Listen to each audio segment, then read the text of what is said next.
And there is that upper class, very small but very powerful, which was intended by God to control and win and rule the world. All of this is trivia. It's nothing whatsoever. The great truth rests in the internal integrities. The poor man who is honest is far much further along in the patterns of evolution than the rich man who is not honest. Those who have lived the best they know have something to fall back upon, something that does not bring pain, something that does not come with angry dreams at the end of life. We all have to finally make peace with integrities. Now, how do we know how to make this kind of peace? Perhaps we don't know these integrities very well. Well, it's not as difficult as you might think at the first try, because these integrities represent of soul and the victory of soul power over ordinary mentality. Now, in connection with our education, how do we apply soul powers? Do we give up reading and writing? No. The only thing is we use reading and writing to help to grow. Do we have to give up dreams and ideals and hopes? No. We just need to put the strength behind what is right so that it wins. Do we mean that we have to live and die poor? No. But we have to live and die in harmony with our own conscience. And if we decide in our conscience that our worldly goods are not honestly gained, then we must give them up. All of these things constitute the final step of the individual's coming of age.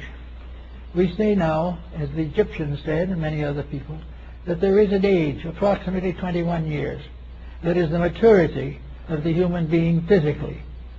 It is at this time that he is born out of the womb of the family, out of the womb of childhood, into the chilly air of self-discretion and determination.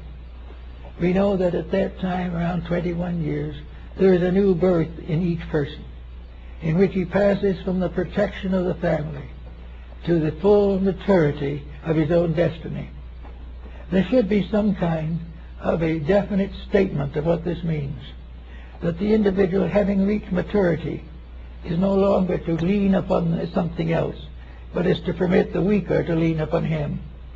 Maturity represents the taking over of life with its integrities, with its proper responsibilities, that the individual who has been taken care of through childhood comes to his own burden and must take care of his own children, that the responsibilities come first, that the lavishness and the joys and the sorrows are second to the burdens of fact, that the realities must be met, that each individual must pay the price that has been paid to give him the right to be an individual.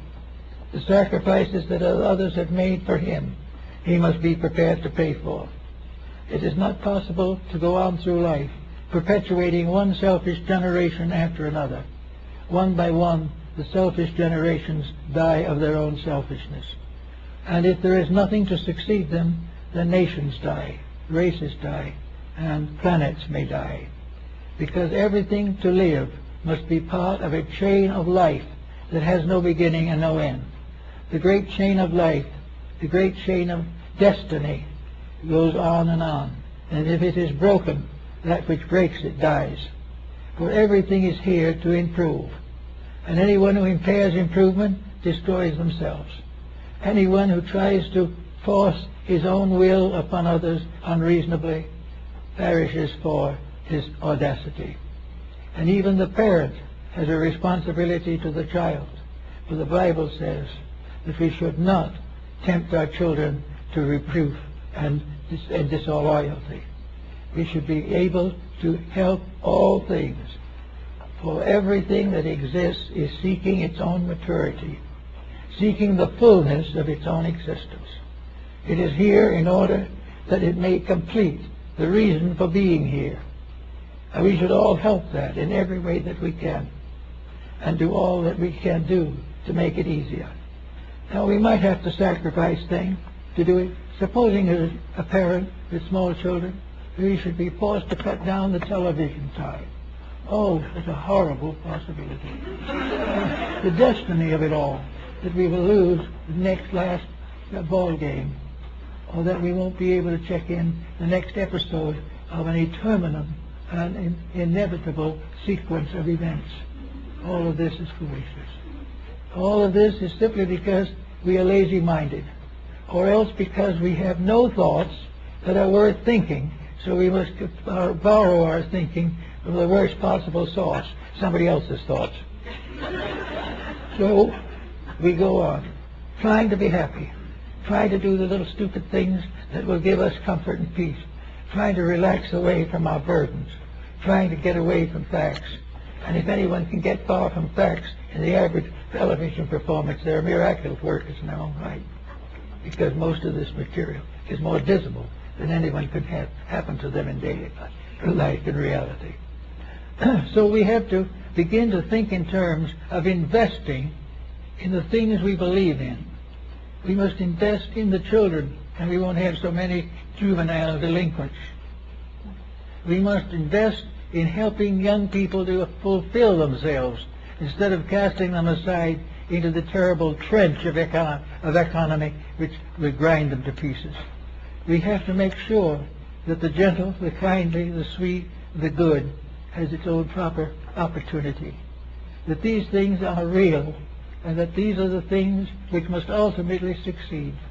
And it is better to fail now than to succeed in something that must ultimately fail entirely, to slightly paraphrase Woodrow Wilson. The definite problem is, therefore, in the 21st century, we should have something to send over there into the future.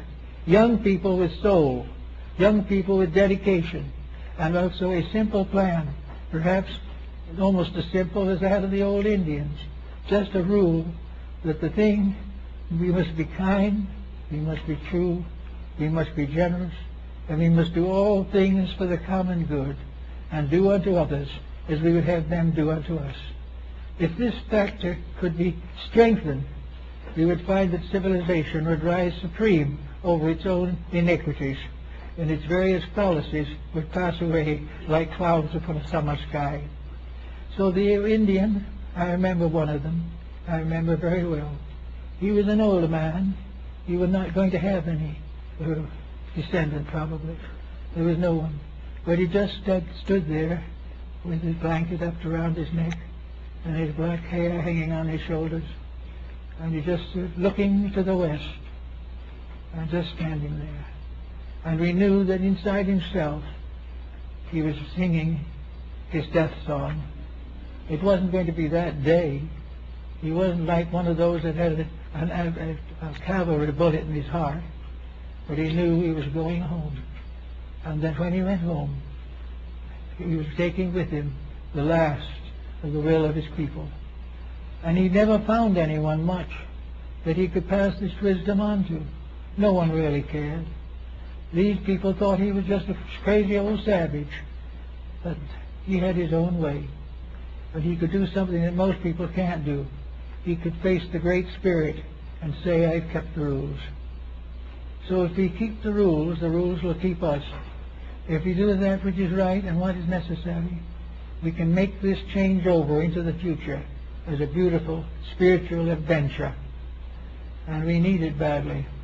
And today in the papers there are new statements. There are new struggles between nations. And after thousands of years of human effort, we come now, in the 20th century, into an impasse. We come to an impasse because if we go any further, we will interfere with the divine plan. And that we will not do. Unless we change our ways, the plan will have to change us. And this is going to be very hard and very difficult. And rather than hold out to the last bloody moment and try to be as selfish as we can to the deadline, we join with the progresses of change. If we become part of a better way of life, we will find that it is much nicer for us. And also that there'll be much less worry. There are many beautiful things to do. There are many lovely jobs that need the doing. There are a number of lonely people who need help. We should do all we can to make this a better world to live in, rather than a world to talk about. We are going to have bankers, and we're going to have politicians, and we're going to have all these people for a little while, because they're all gradually fading out because of their lack of usefulness. But in the meantime, we can have a much better world by simply paying no attention to those who are not right, but working closely and dedicatedly with those who are right, trying to help them, trying to stand for the principles that we believe in. And whenever we are tempted to be selfish, stand strong like the old priest, medicine priest, and refuse to compromise the will of the Great Spirit.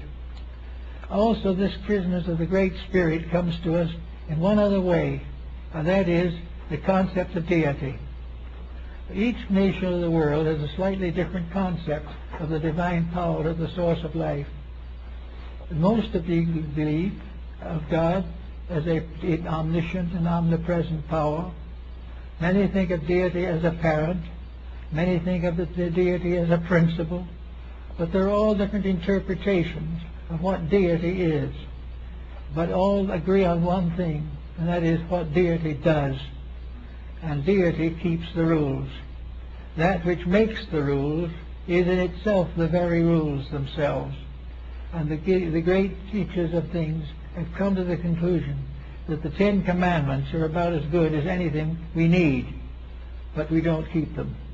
And that a nation should have no thought of these, or the Beatitudes, or the Sermon on the Mount, that these things are with us always in printed and written form, and we do not obey them, then something is wrong with us. Not long ago, a group was engaged to make a new translation of the Sermon on the Mount. And after a careful consideration, it was decided that the line, "Blessed are the meek, for they shall inherit the earth," was not inspired. And this is exactly where we are. That which is beautiful and noble and true is now listed as not inspired. Whereas to get what you can as quick as you can is now highly inspired. It is very noble. So here we go into further chaos. But I think it's nice to realize that watching the daily news and watching the motions of people and watching the new spirit arising among the nations of the earth, it looks like the old way is beginning to shine through again. The spirits are beginning to talk. The great spirit in the Manado, in the sachem's house on the top of the hill, is sending out more messengers. The time has come, out of the sorrow and misery of materialism, that a new idealism has to be born. And it is our privilege to come by and live with it now. We can make the changes in our own lives that we want to see civilization make in the future.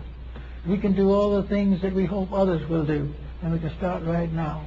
And in doing that, perhaps the wise old ones in the mountains will come to us. Many Indians do believe firmly even now that the Great Spirit still lives. And while they don't know just where it is and what it is and why it is, they know that somewhere in the great plan of things is infinite love, infinite good, and infinite beauty. That infinite patience is one of the virtues of God.